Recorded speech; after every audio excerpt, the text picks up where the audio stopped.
बिस्मिल्लाहिर्रहमानिर्रहीम। अस्सलाम वालेकुम डियर स्टूडेंट्स। हमने प्रीवियसली सल्फ्यूरिक एसिड की प्रेपरेशन स्टडी की और हमने देखा कि सल्फ्यूरिक एसिड को किस तरह कॉन्टैक्ट चैम्बर में कॉन्टैक्ट प्रोसेस के ज़रिए प्रिपेयर किया जाता है, जिसमें हमने डिफरेंट उसके चैम्बर्स देखे। जैसे बर्नर था, उसके बाद हमने देखा purifying chamber, then testing box, और उसके बाद जो है you had seen the catalytic tower as well as the absorption tower. Today we will discuss about the physical properties of that acid. Pure sulfuric acid is a colorless oily liquid without an odor. ठीक है, इसकी कोई smell नहीं होती. It has specific gravity 1.834 at 18 degrees Celsius, normally room temperature. It freezes at 10.5 degrees Celsius and the boiling point is 338 degrees Celsius and dissolve in water, liberating a lot of heat which raises the temperature of the mixture up to 120 degrees Celsius. ठीक है, यानी आप इसको बहुत slowly जो है आप इसमें वाटर ऐड नहीं करते, बल्कि वाटर को आप जो है एसिड को जो है वाटर में ऐड करेंगे स्लोली. ठीक है, और लेकिन उस दौरान भी 120 डिग्री सी तक सोल्यूशन का टेम्परेचर चला जाता है, सो स्लोली ऐड करें. H2SO4 should always be poured in water in a thin stream to avoid any accident. ठीक है, एकदम से उंडेलना नहीं होता. Pure acid is a non-conductor of electricity. ठीक है, but the addition of a little water makes it a good conductor because it dissociates into hydrogen ion and sulfate ion. It is extremely corrosive to skin and cause very serious burns to all the tissues. ठीक है, it was all about physical properties. Now comes to the chemical properties or the reactions. As we know that it is stable at ordinary temperature, but on strong heat it dissociate and form SO3 and water. It is a strong acid. ठीक है, in an aqueous solution it completely ionized to give hydrogen sulfate and sulfate ions.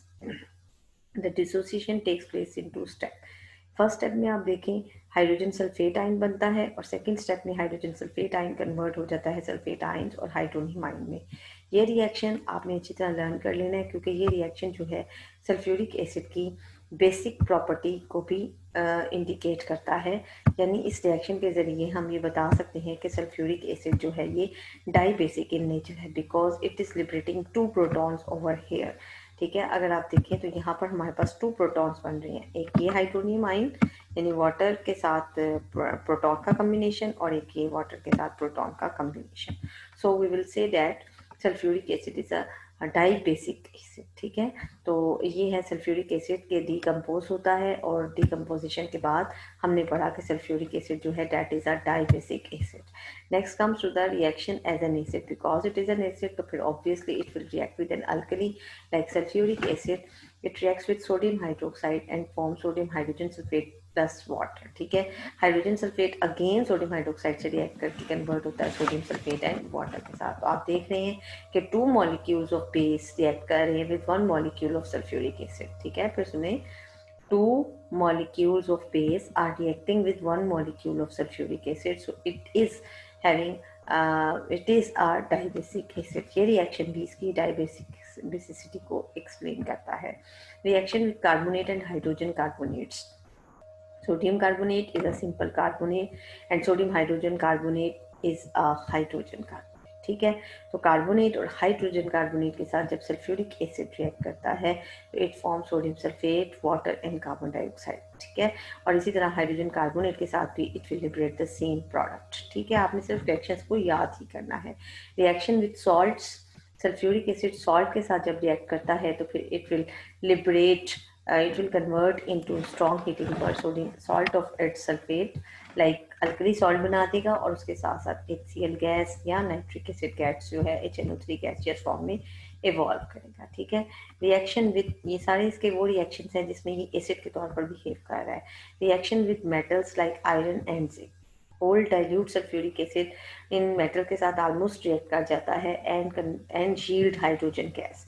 तो ये method हम hydrogen gas की production में भी use कर सकते हैं. ठीक है, यानी प्रेपरेशन ऑफ हाइड्रोजन हम इसी मेथड से हाइड्रोजन को लैब में भी बच्चों को प्रिपेयर करना सिखाते हैं. कैसे आयरन के पीसेस लेकर उस पर सल्फ्यूरिक एसिड का रिएक्शन करवाते हैं and we get hydrogen gas. ठीक है, this method is use for the preparation of hydrogen gas. इसके अलावा मैग्नीशियम और टिन जैसी मेटल्स भी जो है वो भी सल्फ्यूरिक एसिड से रिएक्ट करती हैं and liberate hydrogen gas. Then cold concentrate, अब वो डाइल्यूट एसिड था, अगर हम कंसनट्रेटेड सल्फ्यूरिक एसिड रिएक्ट करें तो that does not react with most of the metals. अब कोल्ड भी हो, कंसनट्रेटेड भी है, लेकिन फिर भी बहुत सी मेटल्स इससे रिएक्टिव नहीं है। For example copper, silver, mercury, lead and aurum. And copper, silver and aurum तो कॉइनेज मेटल है, और इसके अलावा सिल्वर और ऑरम वो मेटल्स हैं जो कि एक्वा रीजन के साथ रिएक्ट करती हैं with certain metals not hot concentrated sulphuric acid के metal sulphates, water and sulphur dioxide जैसे बहुत ही हॉट कंसनट्रेटेड एसिड है, तो फिर सिल्वर और कॉपर जैसी मेटल्स इससे रिएक्ट कर जाती हैं and we get the salt of acid along with water and SO2 gas. ठीक है, तो ये थे इसके reaction due to you will say that because of its acidic properties. ठीक है, it was all about the reaction of sulphuric acid.